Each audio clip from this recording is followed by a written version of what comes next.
दोस्तों, मेरे YouTube channel पर मैं आपका स्वागत करता हूं और राष्ट्रपिता महात्मा गांधी जी की अमर कहानी के भाग 15 खंड 2 में हम आज आगे पढ़ेंगे।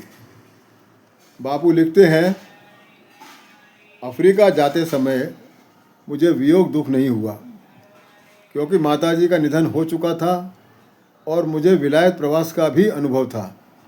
बस पत्नी वियोग दुख था। विलायत से आने के बाद मेरा एक और लड़का हो गया था। तब भी हम पति पत्नी के संबंध विषय दूषित थे, पर उसमें निर्मलता आने लगी थी। विलायत से आने के बाद कुछ समय हम साथ रहे और पत्नी से कई सुधार करवाए थे, पर उन्हें अमल में लाने के लिए साथ रहना जरूरी था। पर अफ्रीका जाने का आकर्षण भी था और फिर 1 वर्ष बाद तो साथ ही रहना था। इस तरह मन को समझाकर मैंने राजकोट छोड़ा और बम्बई आ गया। बम्बई में दादा अब्दुल्ला के एजेंट के मार्फत मुझे टिकट निकलवाना था, लेकिन प्रथम श्रेणी का टिकट मिल नहीं रहा है, ऐसा एजेंट कह रहा था।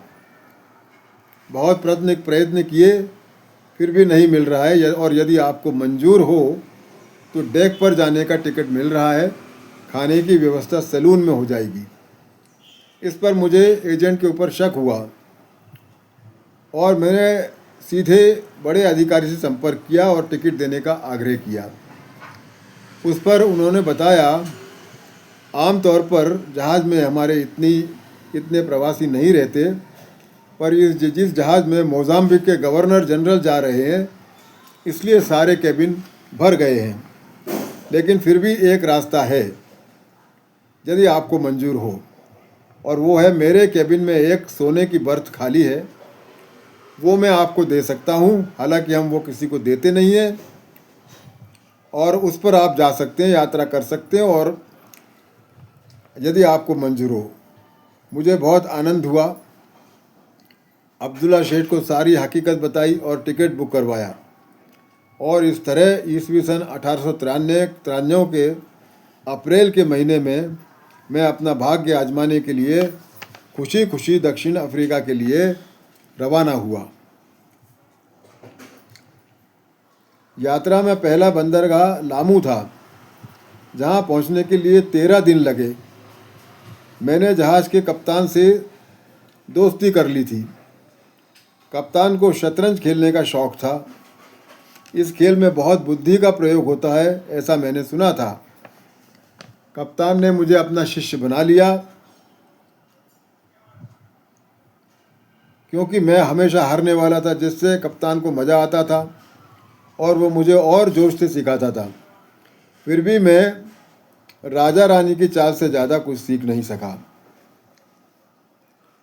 लामू बंदरगाह पर जहाँ 4 घंटे रुकने वाला था, इसलिए मैं बंदरगाह देखने के लिए नीचे उतर गया। कप्तान ने मुझे चेतावनी दी, जल्दी वापस आइए, यहाँ के समुद्र का कोई भरोसा नहीं है। गांव बहुत छोटा था। मैं वहाँ एक पोस्ट ऑफिस में कुछ भारतीय लोगों से मिला और उनसे बात की। दूसरे डेक के यात्री जो उतरे थे, उनसे भी परिचय किया। मैं बंदरगाह घूमने के लिए उनकी नाव पर सवार था। इतने में बंदरगाह में समुद्री तूफान आ गया और हमारी नाव किसी भी तरह जहाज़ की सीढ़ियों उसके पास तक नहीं पहुंच रही थी। इतने में जहाज़ चलने की पहली सीटी हो गई और मैं घबरा गया। कप्तान ने जहाज़ को 5 मिनट रोकने के लिए निर्देश दिए और किसी तरह मुझे जहाज़ पर चढ़ाया गया। काफ़ी यात्री रह गए थे। अब मुझे कप्तान की चेतावनी का अर्थ समझ में आया। लामू से मोम्बासा और फिर जंजीबार पहुँचे। जंजीबार में जहाज़ 7 दिन रुकता था और यहाँ से हमें जहाज़ बदलना था। जहाज़ के कप्तान का मेरे ऊपर कुछ ज़्यादा ही लोभ था। उसने मुझे और एक अंग्रेज़ मित्र को पिकनिक मनाने के लिए बुलाया, क्योंकि 7 दिन बिताने थे और हम तीनों साथ हो लिए। मुझे इस पिकनिक का मतलब तब पता चला जब हमें वो हबशी औरतों की बस्ती में ले गया, जहाँ दलाल ने हमें हम सभी को एक एक कमरे में उन औरतों के साथ बंद कर दिया। मैं शर्म के कारण चुपचाप बैठा रहा। कुछ समय बाद उसने सबको बाहर बुलाया। मैं जैसा अंदर गया वैसा ही बाहर आया था, यह उसने जान लिया था। उस औरत को देखकर मेरे मन में कोई विकार उत्पन्न नहीं हुआ, इसके लिए मैंने ईश्वर का आभार माना। लेकिन कमरे में जाने के लिए मना करने की हिम्मत नहीं जुटा पाया। इस दुर्बलता का मुझे बहुत तिरस्कार हुआ।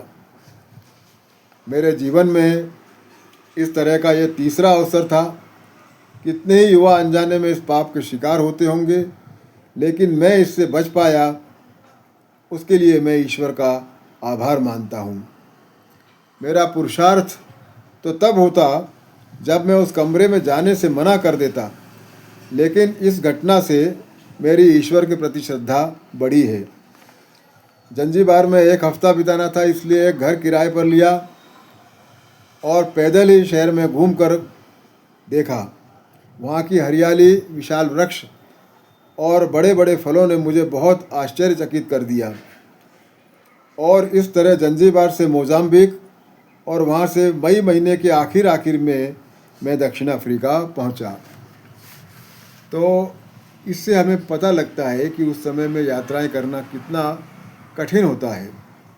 आज तो हवाई जहाज़ से 10-12 घंटे में, 15 घंटे में अमेरिका तक हम पहुंच सकते हैं, लेकिन उस ज़माने में समुद्र यात्रा करने में महीनों का समय लगता था और जहाज़ भी इतने विकसित नहीं थे, तो कितना खतरा उसमें रहता था, इस बात का पता हमें इससे मिलता है।